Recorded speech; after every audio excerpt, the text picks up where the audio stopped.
Hi, everybody. My name is Michelle Dillon. Thank you so much for joining today for our Fireside Chat. We'll be going over the cloud landscape today with Binoy Das, who is Jade Global's cloud practice line lead. And it's my pleasure Hello. to introduce you to Binoy. So, Binoy, for our chat today, can you just tell us a little something about yourself? Yeah, sure, Michelle. And first of all, thanks for this opportunity to speak in this fireside chat. So a little bit about myself, right? Well, by nature, you can call me like I'm an explorer, right? You could say. I always like to like go on adventures and explore new things.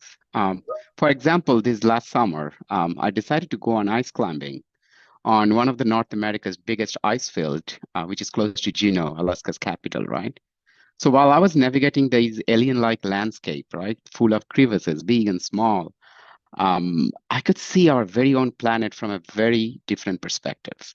And that is very important because it puts you in confluence of ideas, right? And that's how we make progress. Professionally, I have been developing enterprise systems since my senior year in college, right? So I have been fortunate enough to be in the field at a time when a seismic shift was happening, right? So the first it was like slow, like you have to know where to look for. And then it really picked up speed over the last couple of decades. And I was like this ice climber with his ex looking to find an opportune moments to make the right move in the right direction.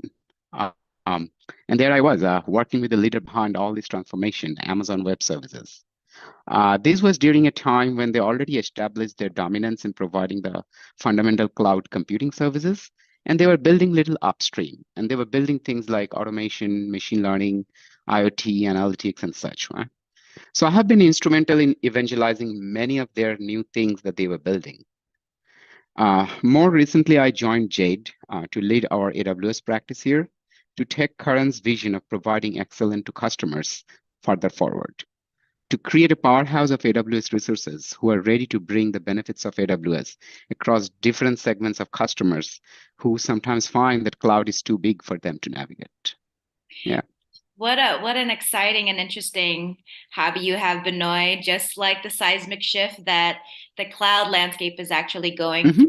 through in our enterprise and organizational landscapes. So, with that said, do you think that AWS is the leading public cloud platform provider today? Well, AWS always had the first mover advantage in this area, right? So back in 2002, when they introduced their flagship cloud storage service known as Amazon S3, so it provided customers an easy way to reduce their bulk data storage cost. And that service is still going strong with more features and lower cost than any other competitor offering, right? Then later in 2006, when they introduced Amazon EC2, and that provided customers instant access to the compute power on demand without investing in racks of servers. And that fundamentally transformed the IT across all segments of enterprises. Then, over the years, through relentless innovation and customer focus, they had built over 200 services spanning across 25 domains, including your compute, storage, database, networking, content delivery, those standard thing, and also mobile, gaming, media, IoT, blockchain, machine learning, robotics, you call it, right? So now, one thing you have to consider though, that the size of cloud computing market is huge. And it's not winner takes all when it comes to providing this IT capability as a service, right, to customers.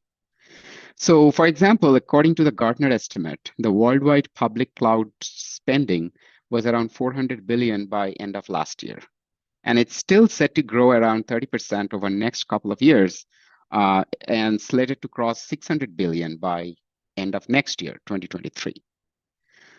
But the landscape, however, is not homogeneous at all. So providers such as AWS on one hand, who are very strong in infrastructure and platform services, then providers like Microsoft Azure, they have broader offerings in business application and end user computing space.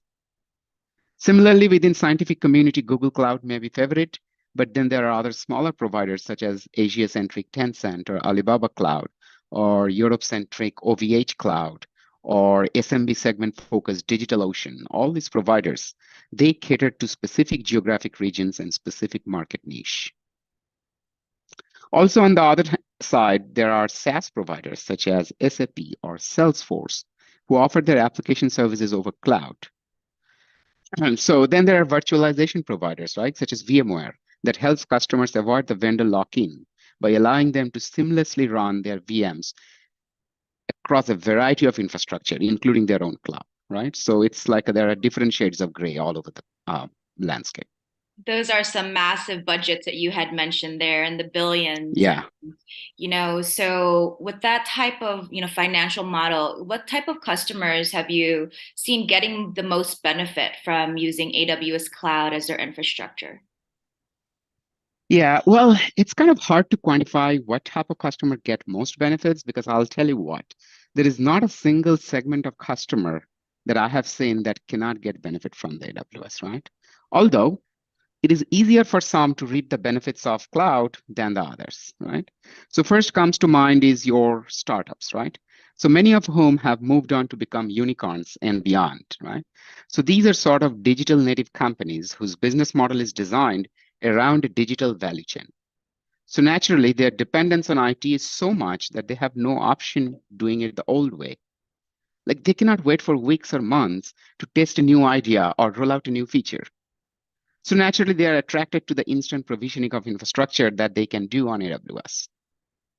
Now, these digital native companies, they're also trying to push their boundaries of what is possible at all times. They're always looking for ways to like shift complexity around towards the point that they can automate it, handle the complexity in a more predictive manner. Now, to that effect, AWS provides various monitoring, governance, cost management, and other automation services that allow them to easily build processes to manage their IT at a reduced manpower overhead, right? While at the same time providing better services to customer by decreasing downtime and increasing the responsiveness of their applications. Some of the examples like Netflix, Uber, Airbnb, these are widely known examples, right? But then there are also other examples such as Coinbase or NerdWallet or Robinhood in fintech area, right? Then there are Xilinx or MakerBot in manufacturing. You call like Coursera or Duolingo in educational training, right?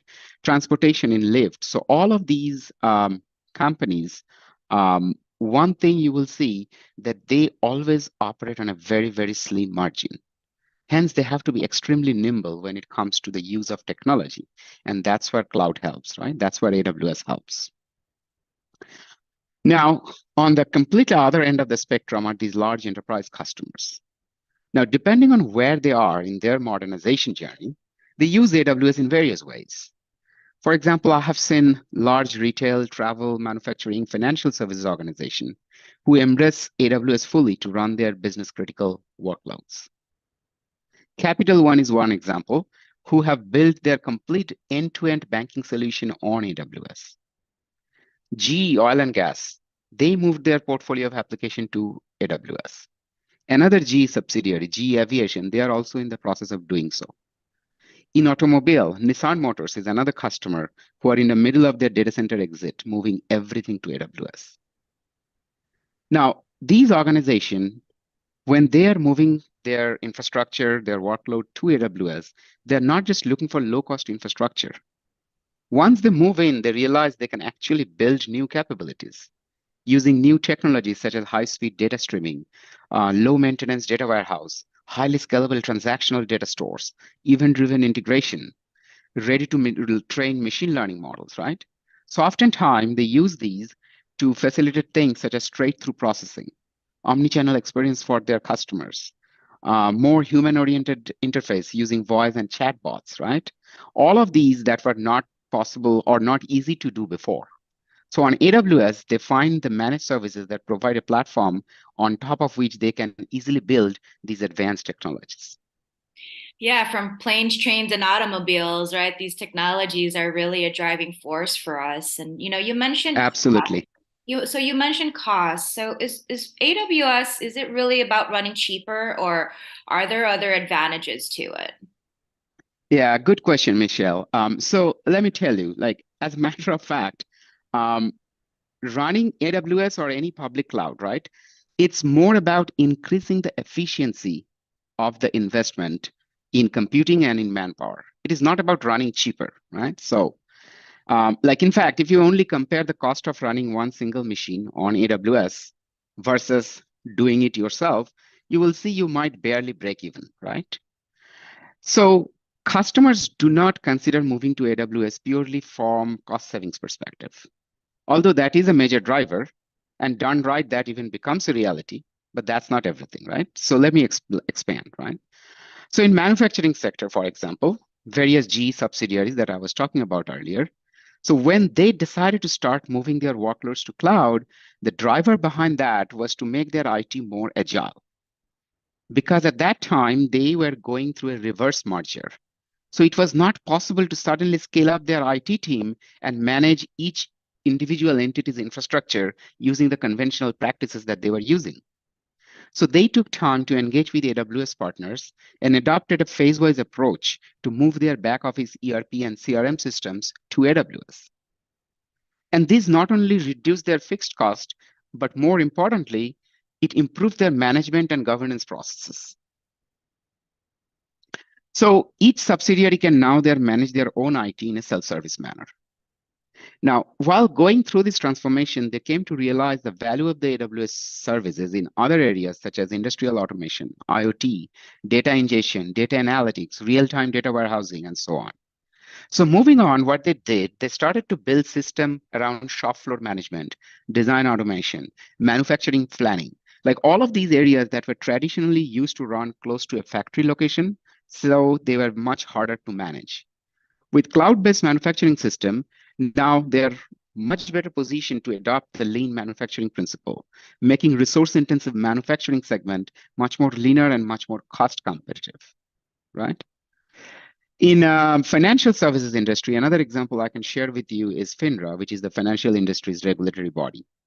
So they process billions of market events and apply analytics to ensure fairness in the market trades that happens. So they chose to use AWS Cloud for its event-driven serverless technologies. So by re-architecting their system to use these native AWS serverless technologies, they were able to achieve scalability, which improved their efficiency by a factor of 7, but at the same time also reduced the cost by a factor of 2, right? So it's a benefit on both sides. Nissan Motors, it's another example. So they realized that in supporting their manufacturing, distribution, marketing, and finance across Europe, North America, and Latin markets, they are having to manage petabytes of operational data in central location. And that was bogging down the performance of their core SAP system. So they chose to adopt a common cloud solution for across region built on a robust architecture core. These allowed them to decentralize their operational database, standardize their compute needs for running their SAP, and in addition, low-cost object storage service such as Amazon S3. Using that, they were able to build centralized data lake to facilitate the analytics with a speed that was not possible before. Now, another major advantage, beside the technological advantage of using AWS services, is the access to the huge partner community. So most of the major enterprise and integration providers, they actively work with AWS. In many cases, they work alongside the consulting partners, AWS consulting partners, to provide ready-to-deploy industry solution, which reduces variability, improves the security posture, and accelerates the overall modernization journey. For example, SAP works with AWS to provide certified appliances that are ready to run SAP HANA easily. It also makes the licensing easy to port. It facilitates the implementation of application. So Jet, for example, is one of those partners who brings in decades of experience in these area of application and infrastructure experience. Another provider is Boomi. So as you know, Boomi is one of the largest system integration platform that are in use today. So customers have traditionally used Boomi following a traditional hub and spoke network model. Now, while that works, but the problem is with connectivity to all enterprise system, right? It creates a single point of failure, and it makes the provisioning of a robust connectivity and compute capacity adds the strain to the IT resources of the customers. So when customers are moving their many enterprise application to either AWS or on other SaaS providers that runs on cloud, they feel the integration layer need to be modernized as well. So they need a robust enterprise bus that easily spans across the regions, that is secure, fail-safe, and highly available. Now, when you deploy Boomi on AWS, it does just that. So that's why at Jade, we provide turnkey solution to host and manage Boomi using the AWS infrastructure, right? So overall, like you see the pattern. So running enterprise solution on AWS means you have access to a large pool of experienced partner that can provide end-to-end solution offering, all the way from infrastructure to application to incident management. So that's also another huge benefit. So it's not just a cost advantage, it's about Exactly. efficiency, management, Yep, modernization. So absolutely. with those mentioned, do you see a lot of enterprise applications moving to AWS now? Yeah, of course. So when it comes to enterprise application, right? SAP is the first name that comes to mind. They are the thousand-pound gorilla there, right? In enterprise application space. So many customers who are now moving their SAP from their legacy SAP ECC suite to the modern SAP HANA suite. Now, SAP HANA requires high memory compute instances. Now, the availability of these high memory compute instances, AWS makes it very easy because it is the platform of choice for many customers, right? So for example, Union Bank, Starling Bank, Deutsche Bank, all these banking customers, some healthcare customers such as Moderna, GE, Lockheed Martin in manufacturing, Volkswagen and Nissan in automotive sector, they are all moving their SAP HANA suite to run on AWS. Then there are enterprise SaaS providers such as Salesforce, who partner with AWS to bring together the capabilities of both platforms, and that allows the customer to build custom application using Salesforce component that run natively on AWS with tight integration to data analytics and machine learning services that AWS offers. And that helps accelerate the digital transformation. ServiceNow is another example who have worked together with AWS to create deeply integrated cloud management solution that takes full advantage of Amazon Cloud's agility, right? So while maintaining the full visibility and control of their cloud resources. So here at Jade, we have proven expertise in providing the application modernization services using Salesforce, ServiceNow, NetSuite, and Boomi. And that's why we are uniquely positioned to help customers bridge the gap between the enterprise portfolio of application and the public cloud platform that is required to unlock the full potential of these applications. Then there are also customers that are using business applications on AWS to build new capabilities for the enterprise. For example, Amazon Connect. Customers are using that to build omni-channel contact center. Amazon Pinpoint for multi-channel marketing communication. Then you have WorkDocs, WorkMail, Alexa for Business for productivity users. And then Amazon Workspace is an app stream for remote working. So these are some of the tools that AWS partners put together to provide end-to-end solution that enhances the customer and employee experience for large enterprises. Well, those are some great partnerships that Jade has, with these big tech firms. So, with that, what would you say about reverse movement, applications moving back to on-premise? Yeah, so that's an interesting topic to discuss. So one thing I can tell you that even though as an AWS partner, we spend vast majority of our time to help our customer take the full advantage of the cloud, there is always that small fraction of customer that considers moving application back to on-premises. But if you look deeply, you will see that such decisions are often driven by purely financial projection. So where finance comes in, and they fail to see the net positive ROI of running the application in cloud. Now, when this happens, there are usually one of the two things going on. First, the customer might have a huge storage intensive workload with frequent need to access data out of cloud.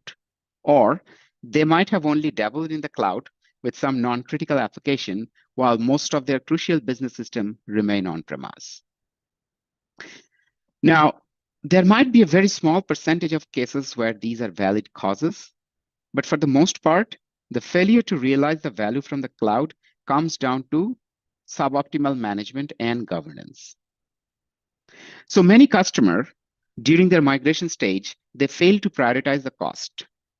And in absence of ongoing FinOps strategy, they end up bulk migrating all of their application and just stay there. Then comes the ops person who wants to make everything more robust and more secure, and they start adding capacity indiscriminately, without looking at what are the utilization rate, without investing into things like containerization and so on. Then there could be pressure to increase the SLAs. And many times I have seen customers start over investing into high availability and their backup and disaster recovery postures without properly analyzing the SLAs for different groups of application. So that's where our FinOps offering comes to play. So as part of these, we use a cloud value framework. And using the framework, we do architectural analysis and provide concrete projections showing the reduction in total cost of ownership. How it can be done by implementing automation to increase the staff productivity, billing and cost management for customer to provide a better visibility and a tighter control of the AWS expenses. So at the end, customer do find a value in our managed service, and that's how they typically avoid that dreaded reverse migration. So it's really cross-departmental where everybody really needs to be aligned from the finance to operations to the You got it. and Yes. So so finance need to be your ally in this whole game, and yes. that's how you make it successful. So with everything going on, with the next 5 to 10 years, how do you see the landscape evolving, the cloud landscape evolving? Yeah. So thinking about that, right? So think about what is the primary reason that cloud computing has reshaped the IT over the last 2 decades, right? And you will see that reason is not technological in the first place. Rather, it is purely due to economic reason. Like think about how in cruise ships, right? They offer all these all-inclusive packages for so cheap. Whereas the private jets, they are a drag even for the world's wealthiest people. Now, why is it so? It is due to high utilization in the cruise ships. So in coming decade, I see this trend to grow stronger in the field of IT as well. So this means cloud providers will ramp up capacity, competition will be more intense, which would result in reduced costs, at least in the foundational like infrastructure services. Another force that I can see is going to have a downward impact on price is innovation. And when I say innovation, I mean innovation in hardware. So already, as you may know, that major cloud providers, they are dedicating resources in building better chipsets, better cooling technologies, faster memory and network cards, and so on. And just like what automobile industry did it 50, 60 years back, they are trying to vertically integrate many of these functions to provide better performance overall at a reduced cost. And these would open the door wider for more compute intensive things, such as your real time analytics on data, your AI driven decision making, cloud based graphic rendering, and game rendering, and so on. Now, to this last point, another very important contributing factor would be the increase in network speed. Now, we all hear the talk about 5G, which is being ubiquitous now. So 5G allows the remote and traditionally air-gapped environments to become online right now, along with the mobile platforms. So what this does, this allows those environments to leverage the faster connectivity and the lower latency to achieve things that were not possible until now. For example, think about 8K video streaming or your 3D virtual presence or AR or VR-based multiplayer gaming or your intelligent cities. All of these things will come closer to reality within the next decades due to higher connectivity speeds and lower cost compute. Another major driver that I see in the enterprise decision making is going to be around sustainability. So all leading providers, they are all setting lofty goals in reducing their carbon footprint. And customers are following along. They expect the providers to do so. Much like how sustainable our agriculture, fair trade and labor practices affect the procurement decision for large traditional enterprises, and the same thing is going to happen in IT procurement decision as well. Now, with AWS's commitment on achieving net zero status by 2040 through investment in renewables, energy efficient chipsets, AWS infrastructure already has 80% lower carbon footprint than the median of that for other enterprise-owned data center, right? Now, these are all important, right? But The interesting thing is the radical shift in computing paradigm is going to further contribute to the organization's goal of reducing their overall carbon footprint. And one technology that is going to contribute there is, I'd say, serverless computing. So at present, we all heard about serverless workloads. So there are certain workloads that are suitable for serverless, but for majority of the legacy workload, serverless still is in its infancy. Over the next few years, we'll continue to see the rise of the tooling that will make the serverless a possible architecture even for traditional application. And the benefit of that is it will increase the utilization further, reduce the waste in maintaining server, right? So essentially, it will remove that last bit of underutilized silicon from the rack, if I have to say so, right? So less waste meaning more sustainable. Also, over the past decade, right, a lot has changed in development and operation, right? So organizations have realized that it's not easy to deal with complexity. For quite some time, they have used DevOps to manage some of the complexity that had arisen as a byproduct of this distributed, loosely coupled architecture and on-demand infrastructure. But complexity has always has its way to raise its ugly head elsewhere. To handle that, organizations are adopting shift left mentality to shift the complexity around. So, in doing so, customers are realizing the value in managed services now more than ever, right?